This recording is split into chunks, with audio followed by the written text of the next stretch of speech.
Die Landweiber und voraus aus Hummel haben alle nur zintig gegen Rolli seine preisische Gspusi.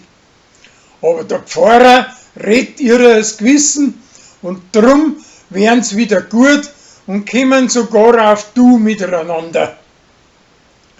Der Flori nimmt für Gott von seiner Mutter und möchte ganz zu seinen preisischen Schratzen auf Köln aufziehen. Fanny flackt im Bett und hat sich das Kreuz verrissen, weil ihre Uschi einen dreckigen Tanz beibringen wollte.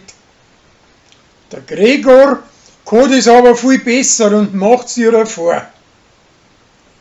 Danach holt sie sich unversehens einen dreckigen Fullmausennetz runter. Ihr Alter glaubt aber, sie steht auf so etwas und möchte ihr vorspielen und sie lässt sich drauf ein. Die Uschi macht sich eine schiefe Knädelfrisur, weil sie sich einbildet, dass das geschäftsmäßiger ausschaut.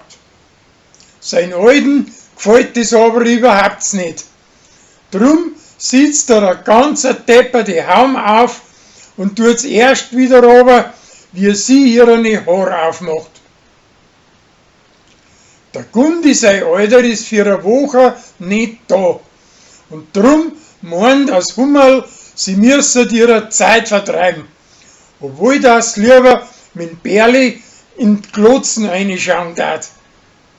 Und Gundi meint, sie müssen da mit tun. Obwohl das lieber einmal für sie selber allein wäre.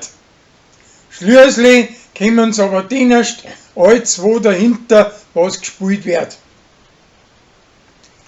An Moritz, seine kleine Schwester, hat sie einen Holztaus verlaufen.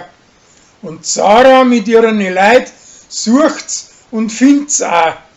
Und bandelt alle mehr mit ihm an. Und der preisischen Wirtstirn stinkt er recht, weil's auch auf sie scharf war. Sarah weiß aber alle noch nicht, mit wem von denen zwei, dass er sich einlassen sollte. Das Zwiefel trifft einen Heisertantler, mit dem was vor 6 Jahren mal ein Bandschal gehabt hat. Und der lädt zum Abendessen das Wirtshaus ein und hat auch einen Arbeitsplatz für sie.